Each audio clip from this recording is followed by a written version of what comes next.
per il ponte di Ognissanti che cosa si fa? Ok, guarda, io lavoro, quindi penso come tanti altri ragazzi, però io lavoro. 1 novembre, programmi? Non ancora? Io no. A casa stavo, Come a casa? non vado da nessuna parte, sono sola e sono a casa. Quest'anno nulla, perché niente.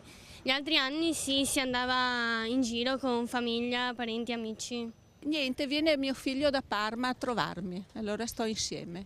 Starò a casa Come mai a casa? perché non ho organizzato ancora niente, sinceramente non mi muovo in quel periodo. Noi stiamo a casa. Si tende un pochino a fare un po' di stacco, no? Di ponte. Dove si va? Dipende, in questo periodo anche in montagna o alle terme. Fatto, diciamo, il dovere di andare in cimitero, dopodiché decide cosa fare. Io lavoro, sto fuori. E tu cosa farai? Lavorerò.